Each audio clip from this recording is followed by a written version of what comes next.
warahmatullahi wabarakatuh. Perkenalkan, nama saya Gagan Sikin Sanugi, NPM 10120116. Saya Muhammad Hani Paripiansa, NPM 101201115. Saya Siti Durohman, NPM 10120103. Saya Yesti Widinita, NPM 101201208. Saya Fajar Utami, NPM 101201141. Kami dari kelas C5 Manajemen SDS Teknik Bandung akan memaparkan materi tentang analisis rasio laporan keuangan. Selamat menyaksikan. Sebelum masuk ke pembahasan soal, perlu kita ketahui bahwa rasio likuiditas ini digunakan untuk mengukur seberapa likuidnya perusahaan dengan cara membandingkan komponen yang ada di neraca, yaitu total aktiva dengan total utang jangka pendek. Ingat teman-teman, likuid di sini yaitu untuk membayar utang jangka pendeknya. Rasio likuiditas ini sebenarnya ada banyak, tapi yang lebih populer cuma ada 3. Di antaranya current ratio atau rasio lancar, ada quick ratio atau rasio cepat, dan yang terakhir ada cash ratio atau rasio kas. Rasio lancar adalah rasio yang mengukur kemampuan perusahaan dalam melunasi utang jangka pendeknya dengan menggunakan aktiva lancarnya. Rumusnya sudah pasti ya teman-teman, yaitu aktiva lancar per utang lancar. Nah, kita aplikasikan sedikit ke dalam bentuk soal. Jadi contoh aktivanya itu kita ambil 100.000 dan utang lancarnya 100.000 juga. Maka 100 dibagi 100 sama dengan 1. Nah, kalau misalkan perusahaan ini tutup, maka aktiva lancarnya itu akan dipakai untuk hutang lancarnya, yaitu sebesar Rp100.000. Jadi perusahaan ini masih aman nih teman-teman. Tapi lebih bagus lagi ketika aktiva lancarnya itu lebih besar dari hutang lancarnya. Kita ambil contoh, aktiva lancarnya itu 600.000, sedangkan hutang lancarnya itu adalah 100.000, maka 600 dibagi 100.000 adalah 600. Nah, jika perusahaan ini tutup atau bangkrut, dia mampu untuk membayar utang jangka pendeknya. Selanjutnya ada rasio cepat atau quick ratio. Quick ratio atau rasio cepat ini hampir sama rumusnya dengan rasio lancar. Namun, yang membedakannya di sini adalah ketika aktiva lancarnya itu harus dikurangi dulu persediaan, baru dibagi utang lancarnya. Hasil dari rasio ini mungkin sedikit lebih kecil dibandingkan rasio lancar. Selanjutnya yaitu kas rasio atau rasio kas. Hal ini akan jauh lebih kecil nilainya dibandingkan dengan rasio sebelumnya, dikarenakan rasio ini hanya mengandalkan kasnya saja. Tentunya rumusnya itu adalah kas per utang lancar. Oke teman-teman, di sini kita mulai masuk ke contoh soalnya. Di sini sudah diketahui data berdasarkan data di dalam neraca sebagai berikut. Di sini kita diminta untuk menghitung rasio keuangan likuiditas perusahaan tersebut menurut rasio lancar, rasio cepat, dan rasio kas. Oke teman-teman, langkah pertama yang harus kita lakukan yaitu menghitung terlebih dahulu aktiva lancarnya. Nah, untuk mengetahui aktiva, di sini kita harus menjumlahkan kas, piutang dagang, piutang lain-lain, persediaan, dan perlengkapan usaha. Ketika semua sudah dijumlahkan, kita akan memperoleh hasil dari aktiva lancarnya. Selanjutnya, kita akan mencari jumlah hutang lancarnya. Nah, kita akan jumlahkan dari mulai hutang dagang, hutang bank, dan hutang lain-lain. Maka setelah menjumlahkannya akan memperoleh hasil. Setelah itu, kita akan mulai memasuki mengerjakan poin A, yaitu rasio lancar. Kita masukkan rumusnya terlebih dahulu. Kita masukkan nominal yang telah kita peroleh tadi. Masing-masing rumusnya itu adalah aktiva lancar per utang lancarnya. Ketika kita sudah memperoleh hasilnya, di sini artinya adalah setiap satu hutang lancar dijamin dengan 5,15 aktiva lancar. Yang selanjutnya kita mengerjakan rasio cepat. Seperti biasa, kita masukkan rumusnya terlebih dahulu, lalu masukkan nominal yang telah kita peroleh tadi. Setelah dijumlahkan dan kita memperoleh hasilnya, maka di sini artinya adalah kemampuan perusahaan untuk memenuhi kewajiban lancar dengan aktiva adalah setiap satu hutang lancar dengan 3,48 aktiva lancar yang liquid. Dan yang terakhir, kita akan menghitung rasio kas, yaitu kas dibagi hutang lancar. Dapat diketahui bahwa kas di sini terdapat 50 juta dan hutang lancarnya yaitu 45 juta. Maka 50 juta dibagi 45 juta itu memperoleh hasil 1,1. Di sini dapat disimpulkan bahwa kemampuan perusahaan untuk memenuhi kewajiban lancar dengan kas adalah setiap satu hutang lancar dengan 1,1 kas perusahaan. Selesailah pemaparan yang dapat saya jelaskan. Mudah-mudahan penjelasan saya dapat dimengerti oleh teman-teman sekalian. Namun, bila mana teman-teman masih bingung mengenai rasio likuiditas ini, teman-teman bisa komen chat atau tanyakan di kolom komentar. Oke, terima kasih. Assalamualaikum warahmatullahi wabarakatuh. Perkenalkan, nama saya Fazia Utami dari kelas C5 dengan NPM 101200141.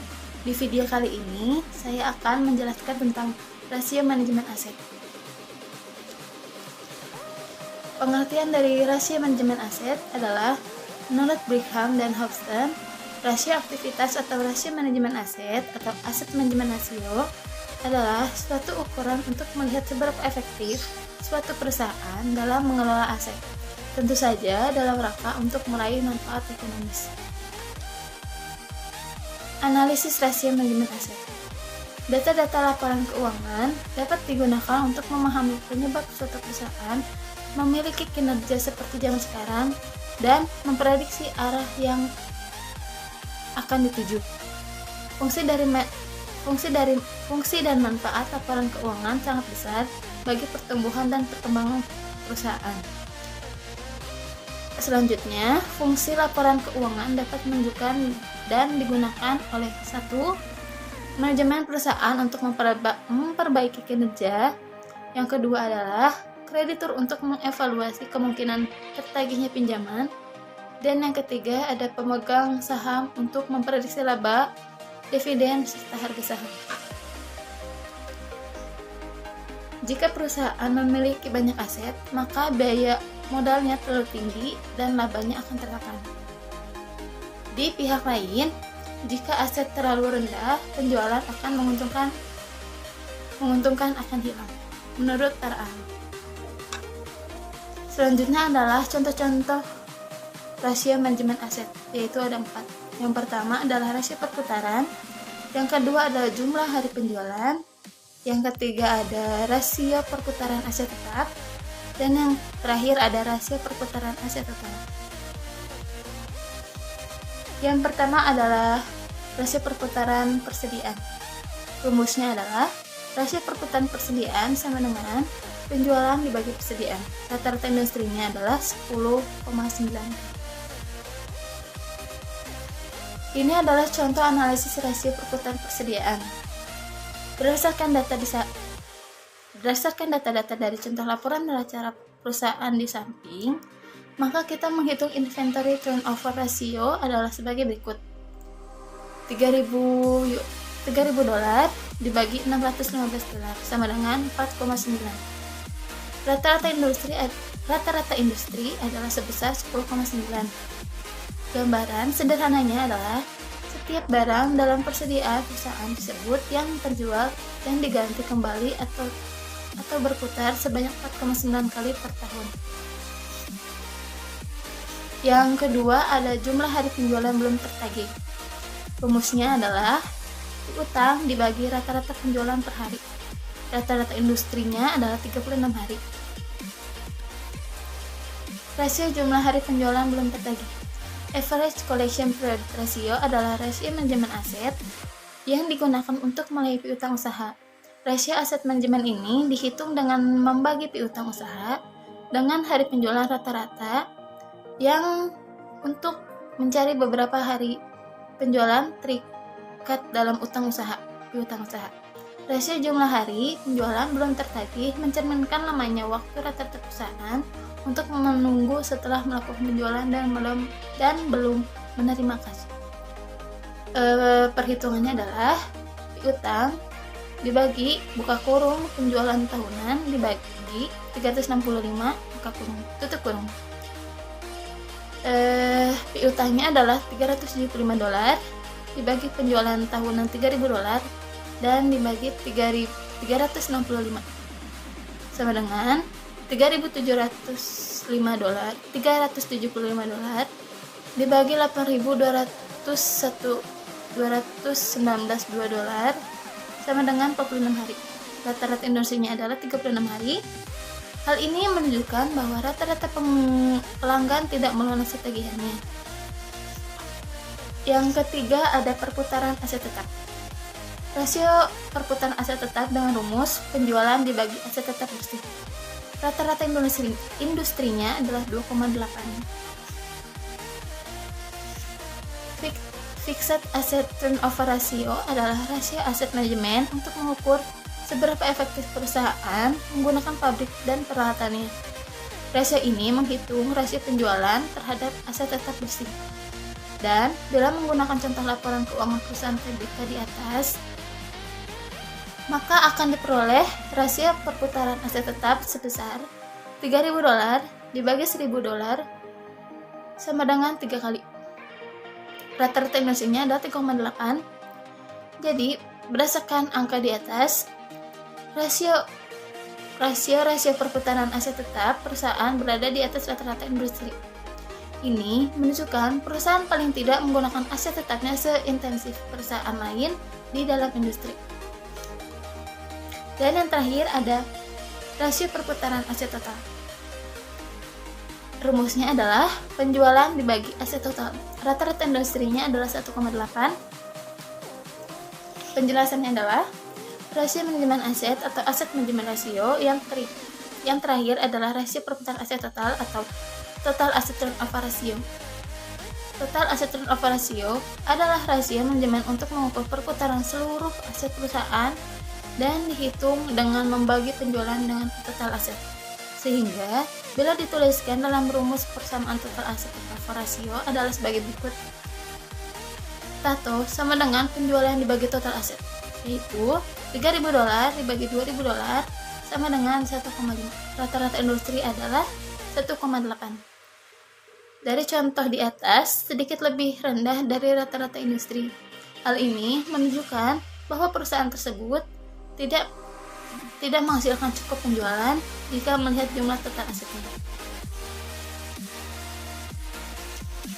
Sekian dari penjelasan saya. Terima kasih atas penjelasannya. Mohon maaf apabila ada salah-salah kata. Wassalamualaikum warahmatullahi wabarakatuh. Rasio nilai pasar. Rasio nilai pasar adalah rasio yang memperhitungkan harga saham dengan laba, nilai buku per saham hingga dividen. Rasio nilai pasar digunakan untuk menilai kondisi pasar saham pada periode tertentu. Melalui rasio nilai pasar ini, kita akan memahami pemikiran investor atas kinerja perusahaan. Rasio nilai pasar terbagi menjadi beberapa bagian. Yang pertama adalah rasio pendapatan per lembar saham atau earning per share, menunjukkan jumlah uang yang dihasilkan dari setiap lembar saham. Semakin besar EPS, maka semakin besar keuntungan yang diterima pemegang saham. Rumus untuk EPS adalah laba bersih pemegang saham dibagi jumlah saham yang beredar. Yang kedua adalah rasio harga laba atau price earning ratio, yaitu seberapa banyak investor bersedia untuk membayar untuk tiap rupiah dari laba yang dilaporkan. Rumusnya adalah Harga pasar per lembar saham dibagi pendapatan per lembar saham. Yang ketiga adalah rasio pasar per buku atau price to book value ratio, yaitu berapa besar nilai perusahaan dari apa yang telah atau sedang ditanamkan oleh pemilik perusahaan. Semakin tinggi rasio ini, maka semakin besar tambahan kekayaan yang akan dinikmati oleh pemilik perusahaan. Rumusnya adalah harga pasar per saham dibagi harga per lembar saham. Yang keempat adalah rasio pendapatan dividen atau dividen yield ratio, yaitu sebagian besar dari total return yang akan diperoleh oleh investor. Rumusnya adalah dividen per lembar saham dibagi harga per lembar saham. Yang kelima adalah rasio pembayaran dividen atau dividen payout ratio, yaitu melihat bagian pendapatan yang dibayarkan sebagai dividen kepada investor, sedangkan bagian yang lain tidak dibagikan tetapi akan diinvestasikan kembali ke perusahaan. Rumusnya adalah dividen per lembar saham dibagi pendapatan per lembar saham dikali 100%. Untuk memahami lebih lanjut, kita mempunyai contoh soal mengenai rasio nilai pasar. PT Mario pada tahun 2005 membayar dividen sebesar 30 miliar 240 juta. Laba bersih yang diperoleh adalah 185 miliar 552 juta 884 ribu. Sampai akhir tahun tersebut, jumlah saham beredar adalah 756 juta lembar saham. Nilai buku per saham adalah 756 miliar dan harga saham Mario di pasar adalah 1.500. Langkah pertama yang harus dicari adalah mencari DPS atau dividen per share atau per saham, yaitu pembagian laba perusahaan kepada pemegang saham berdasarkan banyaknya jumlah saham yang dimiliki. Dengan rumus DPS sama dengan jumlah dividen yang dibayarkan dibagi jumlah lembar saham. Untuk menghitung DPS berarti 30 miliar 240 juta dibagi dengan 756 juta, hasilnya adalah 40. Untuk mengetahui EPS, kita ketahui rumusnya adalah laba bersih pemegang saham dibagi dengan jumlah saham yang beredar, yaitu 185 miliar dibagi 756 juta, hasilnya adalah 245. Kemudian untuk mencari DPR, kita ketahui rumusnya adalah dividen per lembar saham dibagi dengan pendapatan per lembar saham dikali dengan 100%. Berarti 40 dibagi 245 dikali 100%, hasilnya adalah 16,32%. Kemudian untuk mencari PER adalah harga pasar per lembar saham dibagi dengan pendapatan per lembar saham, yaitu 1.500 dibagi 245 sama dengan 61 kali. Kemudian untuk mencari PBV adalah harga pasar per saham dibagi harga per lembar saham, yaitu 1.500 dibagi 1.000 sama dengan 1,5. Mengapa 1.000? Dari mana 1.000? 1.000 adalah dari 756 miliar dibagi 756 juta, hasilnya adalah 1.000. Kemudian untuk mencari DER, kita ketahui rumusnya adalah dividen per lembar saham dibagi dengan harga per lembar saham, yaitu 40 dibagi 1.500, hasilnya adalah 2,6%. Assalamualaikum warahmatullahi wabarakatuh. Nama saya Ngesti Dwi Junita Sabatin dengan NPM 101201228. Selanjutnya saya akan membahas rasio manajemen utang pada analisis laporan keuangan.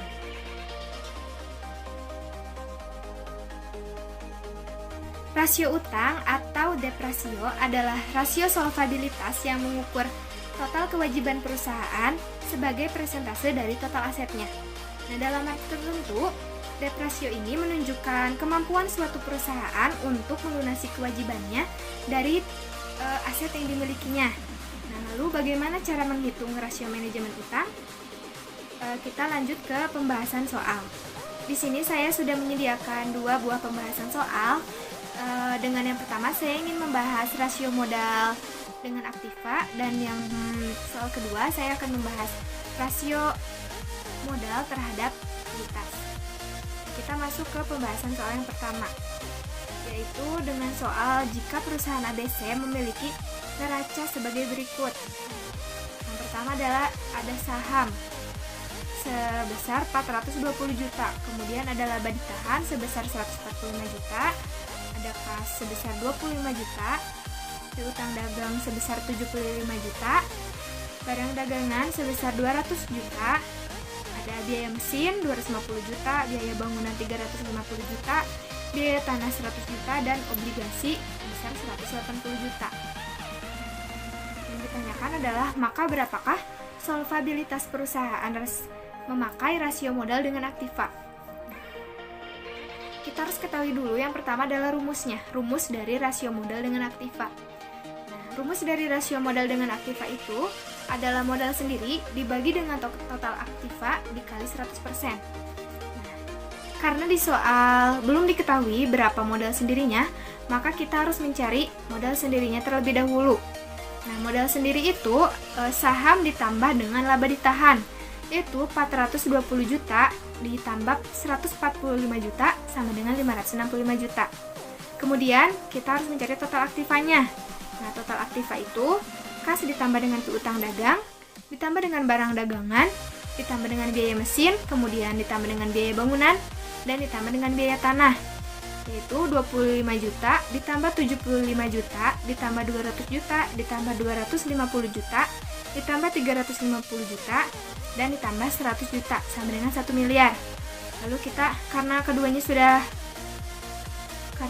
sudah ada, langsung kita masuk ke rumusnya.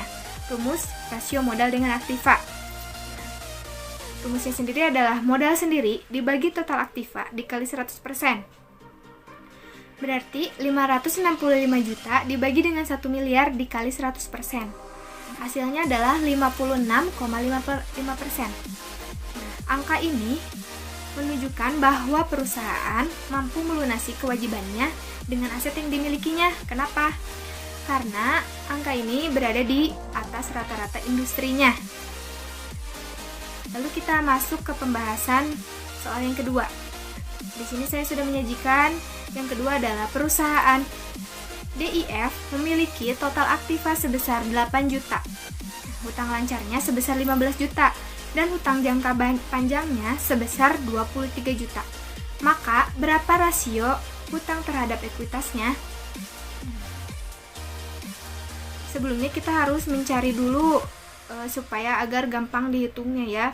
Berarti yang diketahui dari soal adalah ada total aktivanya sebesar 8 juta. Dan untuk total hutangnya kita jumlahkan saja hutang lancar dengan hutang jangka panjangnya, yaitu 15 juta ditambah dengan 23 juta sama dengan 38 juta. Nah, lalu kita langsung masuk ke rumus rasio hutang terhadap ekuitas. Nah, rumusnya adalah total hutang dibagi dengan total ekuitas dikali 100%. Nah, berarti 38 juta dibagi 8 juta dikali 100% sama dengan hasilnya adalah 47,5%. Nah, pada perusahaan DIF ini pun berarti sudah bisa melunasi kewajibannya dengan total aset yang dimilikinya.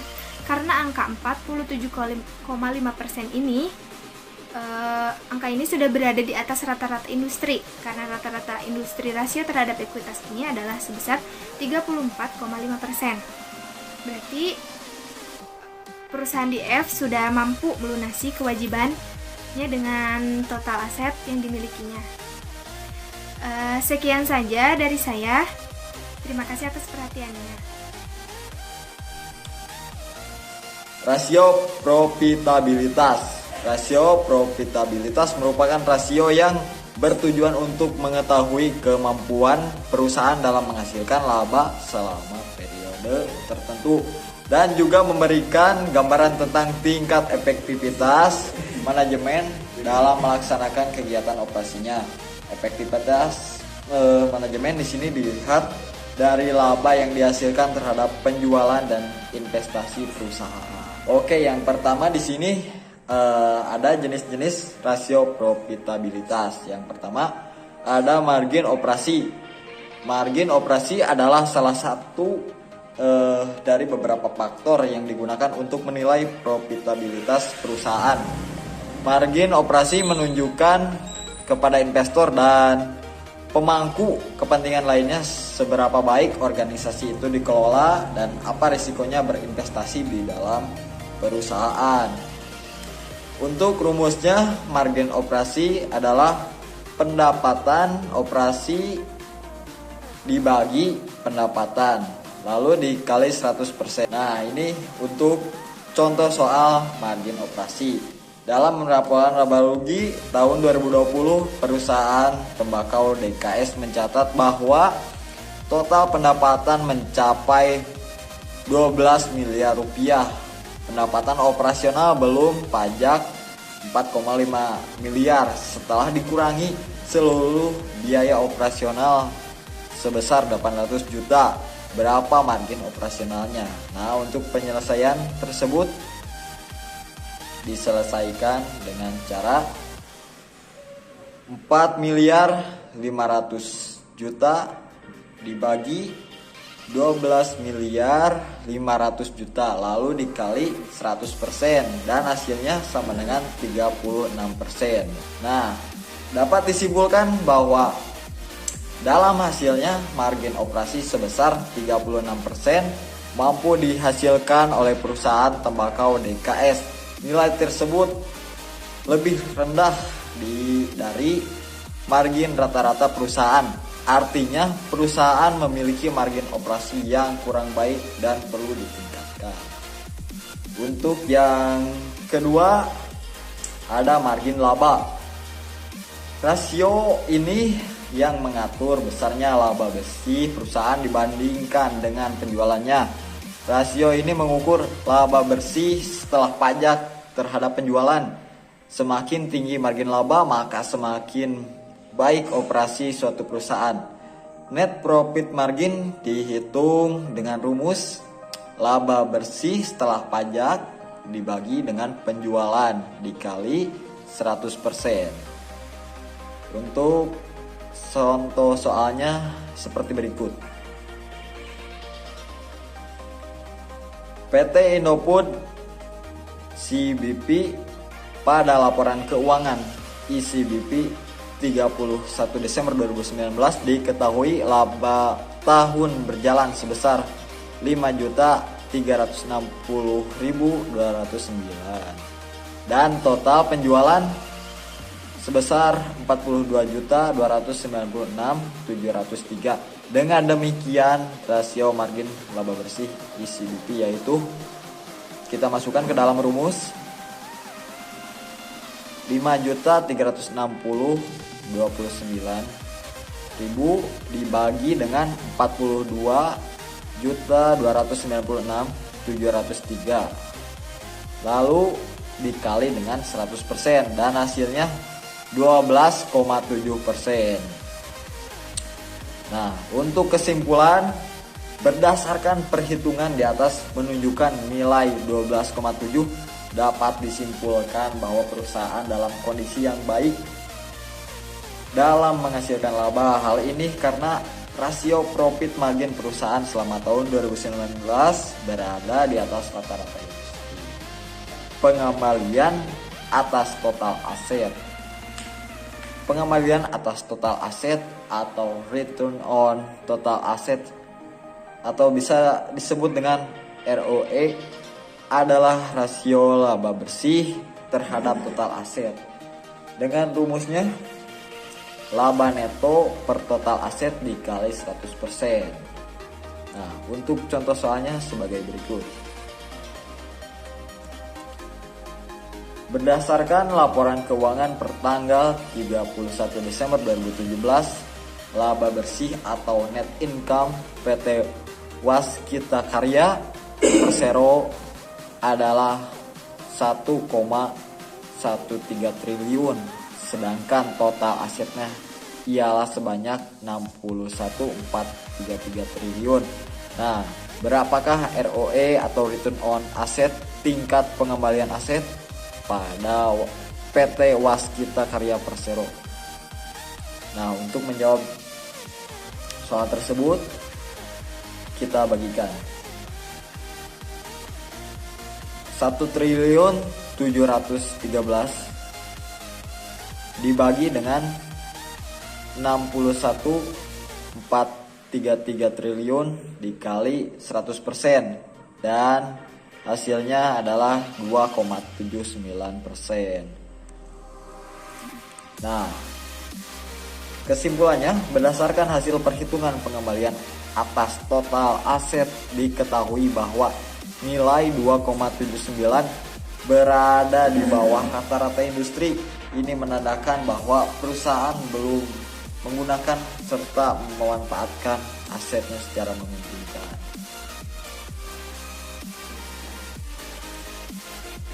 Yang keempat ada pengembalian atas ekuitas saham biasa atau bisa disebut dengan return on equity, bisa disebut juga dengan ROE, merupakan rasio yang berguna untuk menghasilkan keuntungan bagi investor.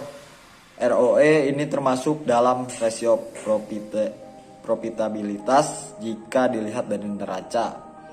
Untuk rumusnya sebagai berikut: laba neto dibagi dengan ekuitas saham biasa dikali 100%. Contoh soalnya sebagai berikut. Para pemegang saham perusahaan PT GP Indah memiliki total ekuitas sebesar 900 juta rupiah dan memiliki laba bersih sebesar 625 juta rupiah. Untuk mengetahui jumlah ROE maka bisa mendapatkannya dengan cara membagi laba bersih dan dengan total ekuitas sebagai penjelasan berikutnya. Kita bagikan 625 juta rupiah dibagi dengan 900.000 juta rupiah dikali dengan 100%, hasilnya 69,4%. Dan sebagai kesimpulan, jika dilihat dari penjelasan sebelumnya, ROE PT GP Indah adalah 69,4% atau 0,49. Ini menandakan bahwa perusahaan tersebut cukup efektif untuk menggunakan pendapatan karena angka tersebut mendekati 1. Jika suatu perusahaan memiliki ROE mendekati 0, maka bisa dikatakan perusahaan tersebut tidak efektif berhasil dalam mendapatkan pendapatan. Yang kelima ada pengembalian modal investasi. Rasio profitabilitas dari uang yang diinvestasikan ke perusahaan bisa dihitung dengan membagi laba bersih dengan total modal yang diinvestasikan, dinyatakan sebagai persentase. Rasio yang tinggi dan berkelanjutan adalah lebih diinginkan. ROI sama dengan EBIT per modal yang diinvestasikan total dikali 100%. Untuk contoh soalnya sebagai berikut.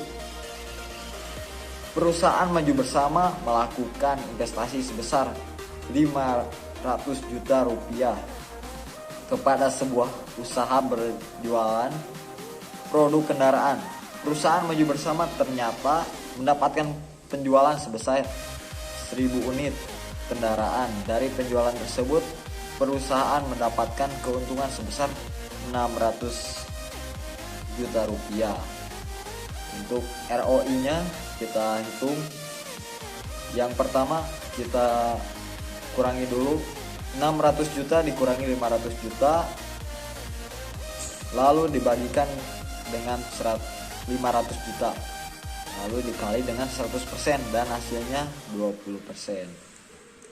Nah, untuk kesimpulannya, berdasarkan perhitungan di atas menunjukkan nilai 20%. Angka ini berada di atas rata-rata industri dan dapat disimpulkan bahwa perusahaan dalam kondisi yang baik dalam menghasilkan laba. Hal ini karena perusahaan dapat mengembalikan modal yang sudah diinvestasikan. Sekian materi yang dapat kami sampaikan. Selebihnya mohon maaf bila ada kesalahan. Semoga bermanfaat bagi kita semua. Wassalamualaikum warahmatullahi wabarakatuh.